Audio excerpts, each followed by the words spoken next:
Gente, após 2 milênios, escadarias antigas surgem no tanque de Siloé, em Jerusalém, um lugar sagrado citado no Antigo e no Novo Testamento. Por quase 2000 anos, o tanque de Siloé, um antigo reservatório escondido sob camadas de terra e tempo, foi tema de sussurros em sermões, livros de história e relatos de peregrinos. É um lugar onde profecia, milagre e história se unem, onde Jesus tocou os olhos de um homem com barro, ordenando-lhe que se lavasse e fosse curado, e o cego voltou enxergando. Mas agora no coração de Jerusalém, algo que esteve enterrado por muito tempo debaixo de poeira e pedras, foi descoberto por arqueólogos que trabalham sob o governo israelense. E o que eles revelaram não apenas confirma a Bíblia, mas abala a fé cristã em seus alicerces. Porque se os detalhes em torno desta descoberta são verdadeiros, então o tanque de Siloé é mais do que apenas um sítio histórico. É a prova viva de eventos bíblicos, milagres e profecias. Fique comigo até o final, porque o que está debaixo das águas deste antigo tanque pode mudar a forma como o mundo entende a Bíblia para sempre. Antes de mergulharmos nesta descoberta, certifique-se de se inscrever no canal e ativar as notificações. Agora, vamos mais fundo na história oculta do tanque de Siloé. Vai, lava-te no tanque de Siloé. Muito antes da época de Cristo, o tanque de Siloé já era um marco de fé.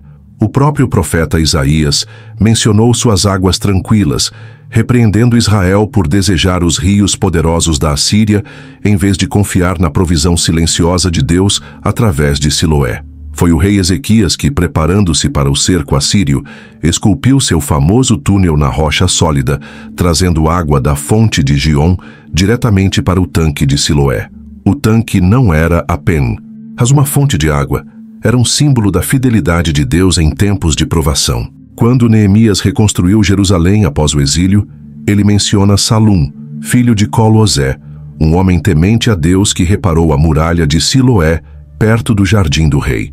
De Isaías a Ezequias e Neemias, Siloé permaneceu como uma testemunha, através dos séculos, de que Deus provê água viva para seu povo.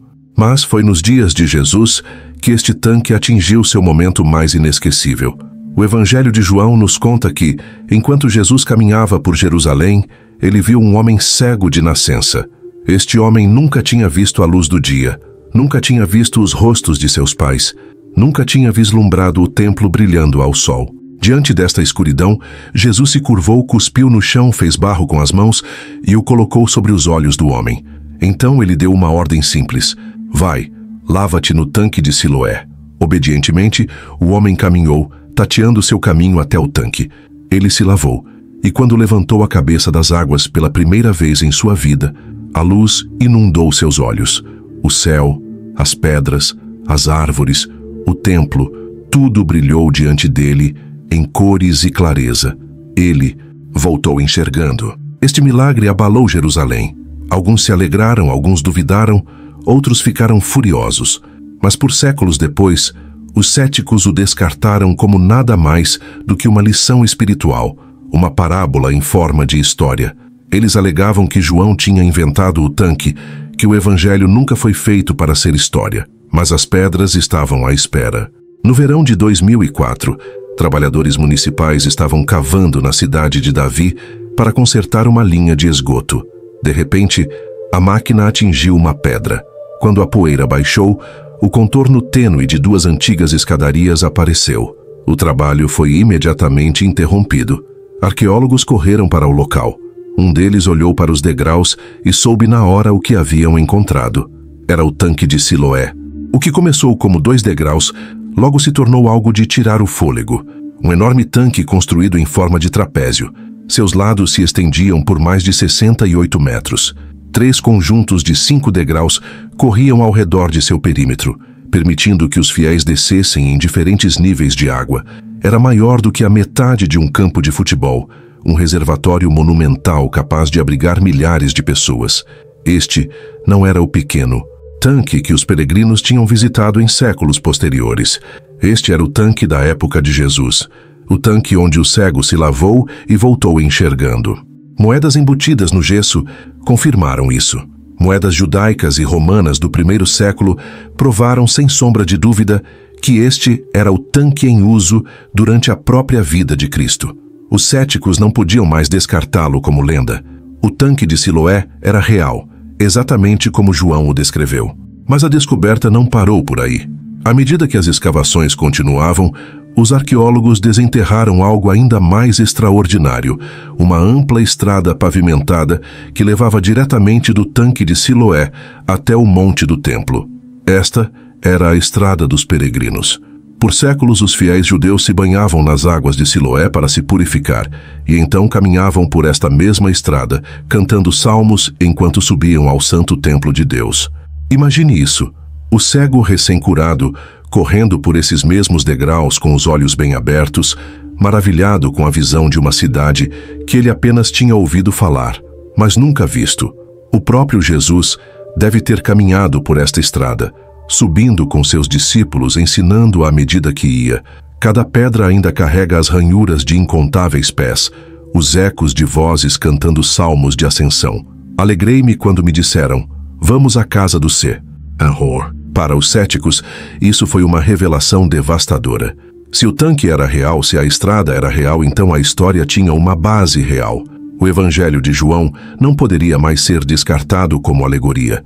A história havia confirmado a Escritura. Por anos, os críticos disseram que o Evangelho de João não era confiável. Eles diziam que foi escrito muito tarde, era muito espiritual, muito simbólico para ser digno de confiança. Insistiam que ele não se interessava por lugares reais ou eventos reais. Mas a descoberta do tanque de Siloé silenciou essas afirmações. O tanque era real, a estrada era real. E se João estava certo sobre isso, sobre o que mais ele estaria certo? A cruz onde Jesus morreu, o túmulo de onde ele ressuscitou. As pedras deixam pouco espaço para negação. A arqueologia não pode provar a fé, mas remove desculpa após desculpa da incredulidade. E é por isso que essa descoberta aterroriza os ateus. Ela tira mais um argumento contra a confiabilidade da Bíblia. Força a realização desconfortável de que os evangelhos não estavam inventando histórias, mas registrando história. Agora vamos ser claros. Não acreditamos que a Bíblia é a palavra de Deus, porque a arqueologia a prova. Acreditamos porque, como o apóstolo Paulo escreveu, toda a Escritura é divinamente inspirada e proveitosa para ensinar, para repreender, para corrigir, para instruir em justiça. O próprio Espírito Santo testifica em nossos corações que a Bíblia é a palavra viva de Deus. Mas descobertas como a do tanque de Siloé nos lembram que nossa fé não é cega. Elas nos encorajam, nos fortalecem e mostram que a crença no Deus da Bíblia não é apenas razoável, mas firmemente ancorada na história. Deus não precisa de pedras para provar a si mesmo, mas as pedras ainda clamam. O tanque de Siloé ficou escondido por quase 2000 anos, enterrado por escombros, esquecido pelo tempo, descartado por céticos. No entanto, hoje, ele se revela mais uma vez, testemunhando com cada pedra que a Bíblia estava certa. O Evangelho de João não era alegoria, mas verdade de testemunha ocular. A cura do cego não foi mito, mas milagre. E o Jesus que deu a visão naquele dia é o mesmo Jesus que dá vida a todos que nele confiam. O próprio Jô, onde disse isso da melhor forma. O que era desde o princípio, o que ouvimos, o que vimos com os nossos olhos, o que contemplamos e as nossas mãos apalparam, a saber, o verbo da vida. Porque a vida foi manifestada, e nós a vimos e dela testificamos, e vos anunciamos a vida eterna. Primeira carta de João, capítulo 1, versículos 1 e 2. O tanque de Siloé é real, a estrada é real, a Bíblia estava certa. A única questão que resta é se abriremos nossos olhos e veremos. E talvez seja por isso que esta descoberta não apenas maravilha os crentes, mas aterroriza os ateus.